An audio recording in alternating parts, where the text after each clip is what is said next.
Good afternoon po. Our group will present the Computer-Mediated Discourse Analysis, or the CMDA approach. The following are the sections of our report. First, Benedict will discuss the CMDA approach and the process of formulating research questions, to be followed by Ronel, who will cover the data selection process. Next, Kevin will explain the analytical methods.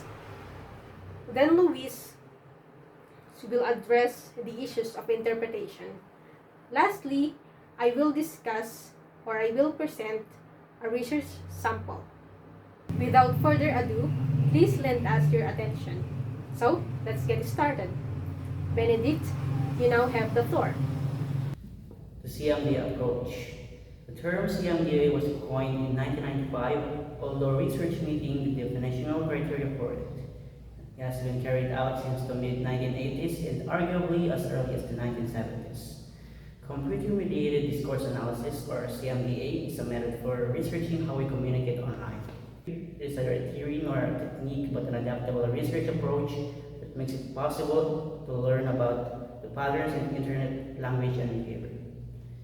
Rather than presuming technology determines our mode of communication fully, the CMDA examines both technological influence and agency in communicating humans.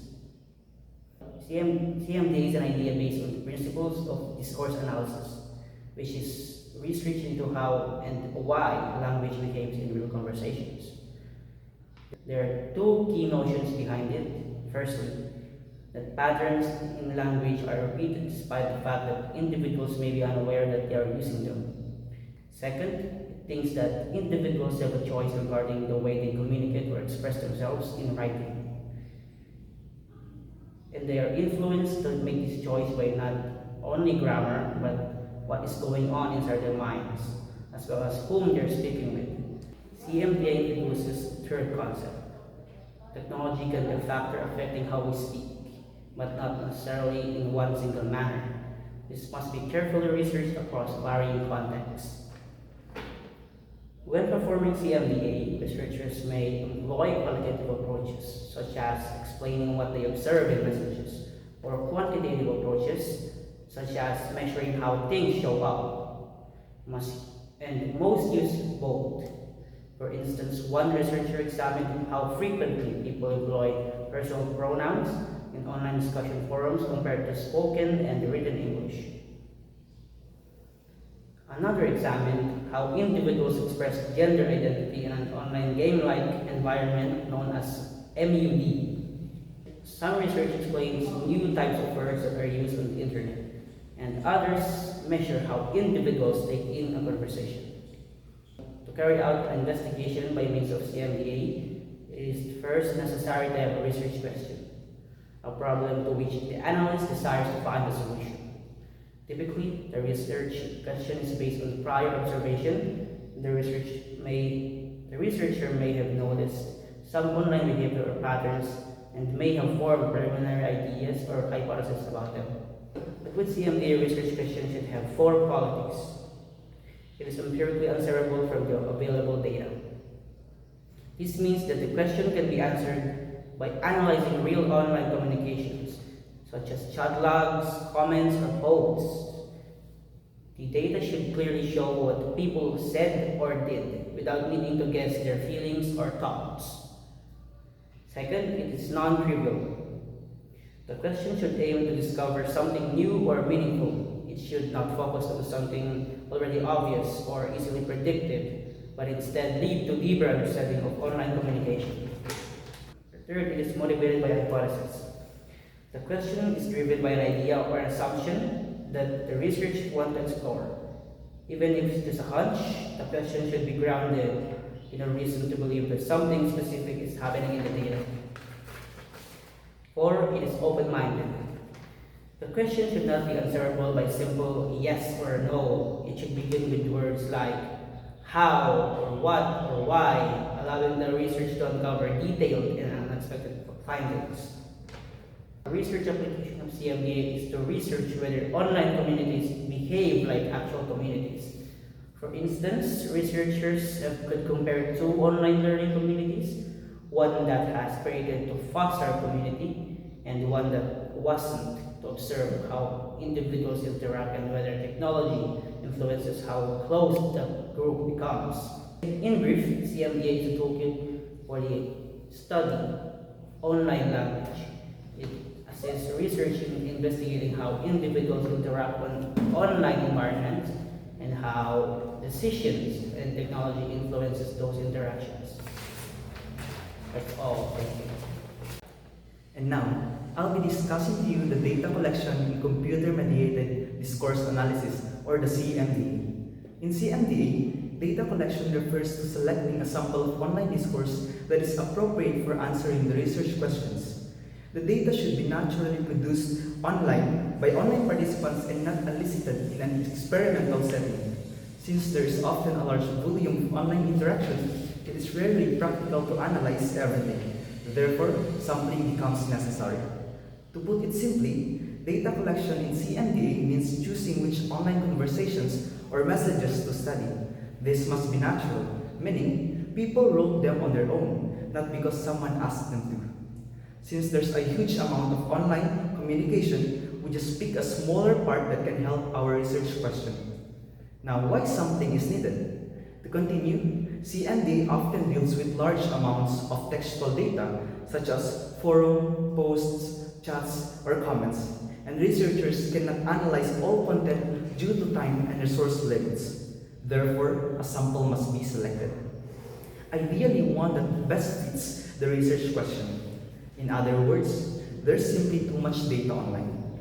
Think of thousands of chats, posts, and comments. It's not practical to analyze everything. That's why researchers choose a smaller sample of data that's most relevant to the topic they're studying.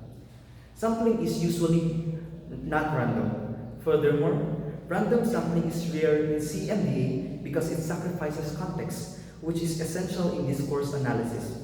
Instead, researchers use motivated sampling based on theme, time, individual, and others, or convenient sampling based on what is readily available. Simply put, in CMDA, random sampling isn't used much because it removes the context, and the context is very important when analyzing how people communicate. So, instead, researchers pick data based on specific things like topic, the time it was posted, or even who posted it. Sometimes, they just use whatever data is available to them. Moving on to the techniques used in computer-mediated discourse analysis, researchers use different sampling techniques depending on the goals of their study. Random sampling, though good for generalizability, is rarely used because it often removes important context. Instead, thematic sampling focuses on messages within a specific topic or thread, ensuring relevance but passively excluding other simultaneous conversations. Time-based sampling gathers data within a specific or a certain time frame, which helps in observing patterns over time, though it may cut off ongoing discussions or result in large datasets. Sampling by individual or group involves analyzing all messages from a specific person or demographic, ideal for in-depth analysis but limited in scope. Lastly, convenience sampling is based on what is readily available, which is easy to collect but may not fully align with research objectives. The choice of sampling method should align with the research goals. In CMDA, context is a major concern, so researchers usually avoid random sampling. Thoughtful data selection ensures that analysis is valid and meaningful, even when studying large volumes of online discourse. That would be all for my part. Thank you. CMDA incorporates 5 linguistic paradigms to enrich its methodological toolkits. First is the text analysis. It focuses on structural elements like cohesion and genre. In terms of application, it analyzes cohesion markers and genre conventions in online posts, or literal content analysis. Second is the conversation analysis. It is all about, in a conversation or a dialogue, it talks about the turn taking or the sequencing on how the speaker and the receiver will talk along the conversation. The application, it studies online discussions, reply threads, and so on and so forth. Third is the pragmatics. It focuses on speech acts and social action. In the application, it identifies politeness, indirectness, and intent. So, in pragmatics, it is all about the context in which these certain speech acts and social actions may differ in terms of the context. Next is the interactional social linguistics, which focuses on cultural nuances in language. Its application investigates miscommunication and framing. Last is the critical discourse analysis, in which it focuses on power, ideology, and identity. And under its application, it examines dominance, resistance, and representation. According to Herring in 2001, CMDA is largely inductive, meaning researchers observe online language phenomena first and then determine the best suited analytical framework. This contrasts with deductive approaches where hypotheses are theory-driven. This inductive stance is essential for studying emergent and fluid digital practices, such as the evolution of emojis, and gives us paralinguistic tools, shifts in etiquette or online etiquette, or network etiquette, since we use the word net. The remaining open-ended, CMDA accommodates the ongoing innovation in online language use, a necessity in an era of fast-paced platform changes and communicative trends. Herring in 2004 proposes 5 domains for systematically dissecting online discourse. First domain is the structure, in which it captures how typography, spelling, and layout affect the tone and clarity of a message. For example, with the use of emojis, lowercase text, and line breaks, it creates a casual and a more emotionally expressive tone. The second domain is the meaning, in which these are pragmatic tools that are used to interpret the intent and function of the message. For example, one might reply as, or in the context that whenever you are feeling down, one might say that you are not alone. I've been there and it gets better. And with that type of conversation or dialogue, in the context, it means that the person or the speaker is trying to encourage you, not just in means of stating a fact that it gets better, but it or he or she tries to encourage you that at the end of the day you will still be okay.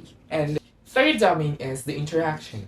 Under this, conversation analysis helps identify turn taking, coherence, and how users sustain interaction over multiple posts. For example, in the context of online posts, such as in the platform of Facebook, one might reply to a comment in which he or she might extend whatever topic is being talked about in that certain post. Like, for example, one might be wondering how or what's the context behind the post that was posted by a certain influencer. And then I, as the one who knows the context, might give such background of the context in order for that person to know what the post is all about. And that is, I think, the interaction, in which it is all about how users interact on social media in the context of social media. Next is the social behavior. Under this, it draws from social linguistics and CDA to understand power relations and identity negotiation. The speaker asserts credibility in a subtle but socially strategic way. In the context of a patient expert kind of relationship, um, a therapist might say that as a therapist, or I often say this to my client. So that in that way, it constructs an expert identity in which it influences how the message is received. By means of that, meaning that the therapist is saying or trying to give advice to the patient in ways that could lead to the betterment of the patient. Last is the participation, in which under this it helps quantify who is a core participant versus a peripheral participant, which reveals implicit hierarchies or influence in the community. In a way to expand this is through the use of engagement. By means of engagement, meaning how you interact with people online. For example, an influencer might be replying or reacting to comments more often rather than someone who might just reply to um,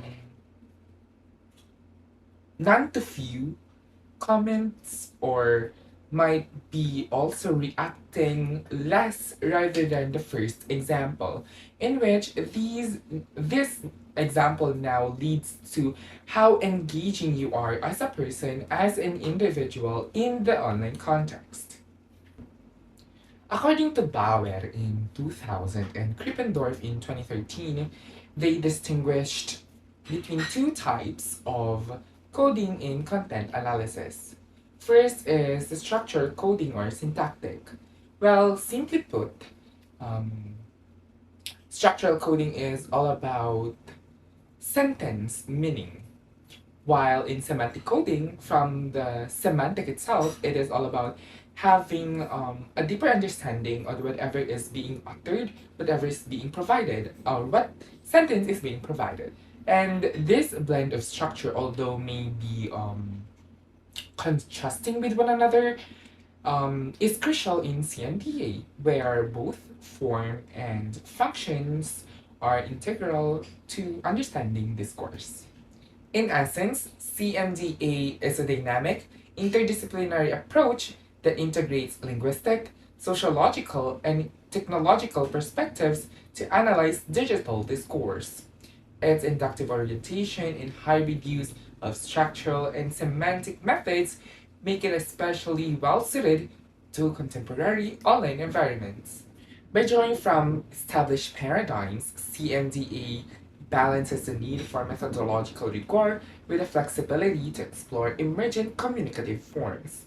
Its framework of 5 analytical domains ensures a comprehensive analysis that spans from micro-level syntax to macro-level social dynamics. As digital communication continues to evolve rapidly, computer-mediated discourse analysis remains a powerful and adaptable lens for understanding how language shapes and is shaped by life online.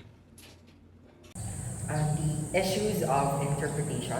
To start off, let's delve into what is the interpretation in context of computer-mediated discourse analysis.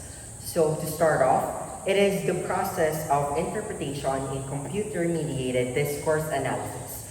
It showcases the crucial importance as it ensures the validity and correctness of the study.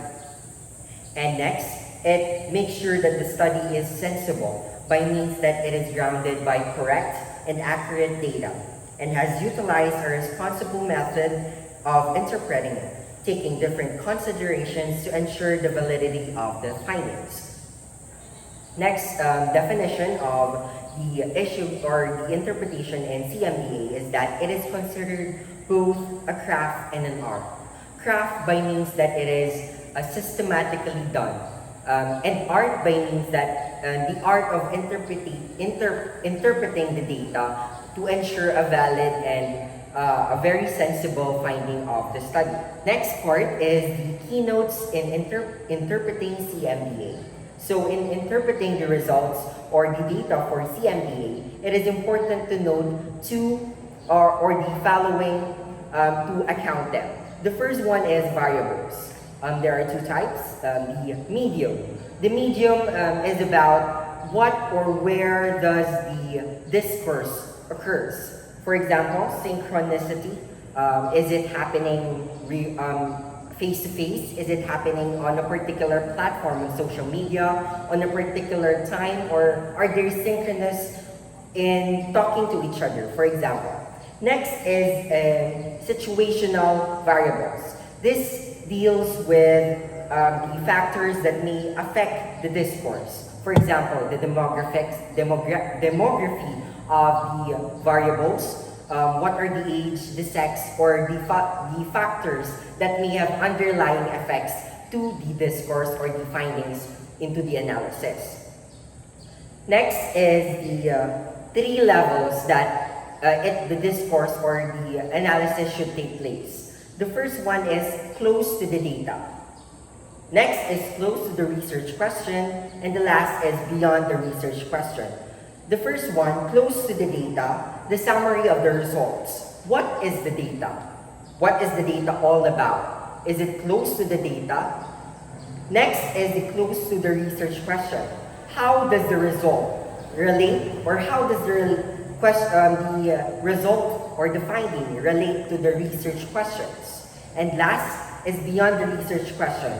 Although this is optional, this delves on what are the theoretical findings or implications of the findings to the study. I will be presenting the last, which is the issues of interpretation on CMDA. There are four classifications or four presented over here. The first one is the medium and situational variables. Second is the generalizability of the research findings. Third is how plausibility should be preserved. And fourth, or the last one, limitations on textual evidence. The first one, medium and situational variables. There is a clear difference between these variables to keep in mind when interpreting data. In analyzing CMDA, it is important to note that the variables used can influence online behavior. Without proper accounting of the variables, the interpretations may result to being inaccurate and unreliable. This shows that the variables need to be treated into a moderate way. It should be treated in a cautious way to ensure the validity and correctness of the data garnered. Next is the generalizability of the research findings. Every sample is unique.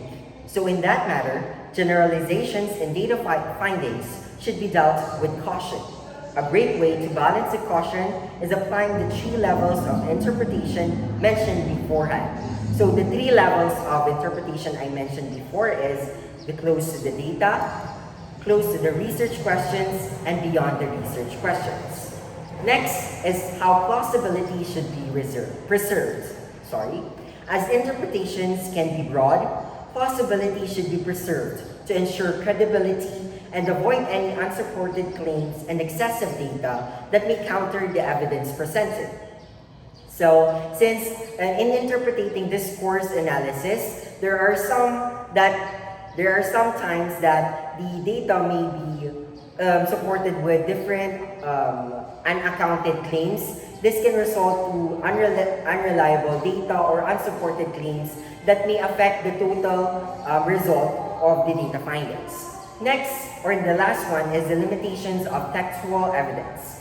Text can only indicate what people do, and it excludes what they think or how they feel.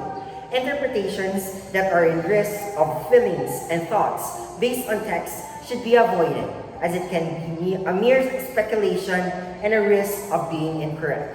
Strong evidentiary support should be established to support these claims to ensure a valid and a very sensible data and findings. That is all, Paul. Thank you so much for listening. Earlier, they discussed the process of CMDA. Now I will present a research sample with the title Text Messages, a Computer-Mediated Discourse Analysis by Mr. Wahid Al-Tohami. This study explores the discourse of text messages, also known as SMS or texting. Texting performs various functions like fostering of social relationships. It has seen exceptional growth since the late 90s. What makes it universal is that it is cheap and personal. However, one should mark the interplay between what technology affords and what communicators bring to technology itself. The study aims to answer the following questions. First question, what are the key phonological, lexical, and grammatical features of the discourse of text messages? Second question, what are the functions performed by each of these features? Under the methodology, data were collected from two main sources. The first one is a corpus of text messages borrowed from a researcher named Tag. The second one is from different websites publishing samples of text messages. The final corpus consisted of around 15,000 words, created mainly by British speakers. For the data analysis, an corpus analysis toolkit was used to generate keywords which are then used as guidelines toward the investigation of the peculiar discourse shaped and reshaped by texters. We now proceed to the significant findings, which are divided into three: the phonological, lexical, and grammatical features. First, let us explore the phonological features. First, we have the phonetic spelling. There are correspondences between phonemes and graphemes. Letters and numerical digits substitute sounds within a word based on homophony. You can see the examples here. The usage of number 2 for tomorrow and number 8 for mate. Second feature is the consonantal writing. It refers to the omission of vowels from words, thereby forming consonant clusters. Texters tend to delete vowels in order to save space. This is due to the 160 character limit in each message. The consonant clusters, for example, the consonant clusters are THX for thanks and PPL for people. Lastly, we have the mark for stress and intonation. Due to lack of verbal cues in text messages, texters tend to mark the stress and intonation of certain chunks of information through two main devices. The first one is the use of parenthetical brackets. For example, that's fine, open parenthesis, but let me know if it changes and you can't, close parenthesis. The second one is the use of capital letters. It is used to draw attention to the importance of the contents of the message. For example, people from work will be there. Love, Kate. That's all for the phonological features. We will now proceed to the lexical features. Under this feature is the lexical density. The corpus shows that the mean sentence length is 8.41 characters. This is justified by the use of simple syntactic structures and modifiers. Also, the word limit for each text message forces texters to use very short sentences. Next feature is the lexical classes. The following are the most common lexical classes with the commonly used words found in the corpus. First, we have the conjuncts, such as however and otherwise. Next, we have the amplifiers, such as more and very. Lastly, we have the emphatics, such as surely and exactly. The last one under the lexical feature are the shorthand techniques. It refers to the ways in which words, phrases, and sentences are shortened. The following are the most commonly used techniques. First, we have the apostrophe omission, like can't and ain't. Second, we have the double letter reduction, as in the spelling GOTA for gata and TIL for till. Third is the use of abbreviations, as in NY for New York and NEWE for anyway. Lastly, the use of clipping, such as cause for because and V for have. We also have G clipping, as in something and darling, where the letter G at the end of each word is omitted. We will now proceed to the last category of the significant findings, which are the grammatical features. First, we have the tense and aspect markers.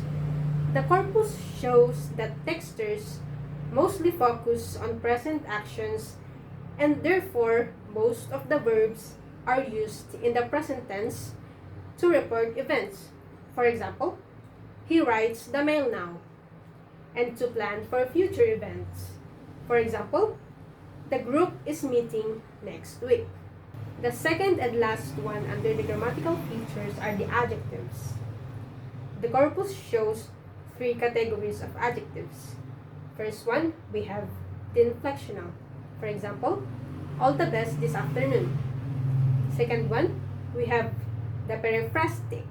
For example, try that hotel. It is more convenient. Lastly, we have the basic, which are further divided into two, the attributive and predicative.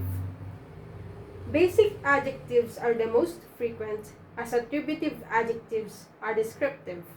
For example, I have just come over all hot, sweaty, shaky, and feel faint. While predicative adjectives are emotive. For example, anything that is warm. Findings show that most of the phonological, lexical, and grammatical features of the discourse of text messages were consciously employed to save space and to speed up communication. To conclude, the present study went beyond the superficial description of the linguistic features of the discourse of text messages. It took at its core the communicative functions performed by its linguistic feature, taking into consideration the linguistic context of the whole utterance. The study hopefully contributes to our knowledge about the way technological devices motivate specific language behavior. Further future research is recommended to apply both quantitative and qualitative methods to explore the frequency of different linguistic features particular to the discourse of text messages, and to identify the pragmatic as well as the cognitive basis for paradigmatic variations in such discourse. Also, further research would investigate the role played by gender in the formulation of the discourse of text messages. That ends my presentation, and that wraps up our report. Once again, we discussed the process of CMDA, wherein we explain the process of formulating research questions, data selection process, the analytical methods, the issues of interpretation, and its application, a research sample that examined the discourse of text messages. We hope our discussions were comprehensible. Thank you very much for lending us your attention. Have a good day.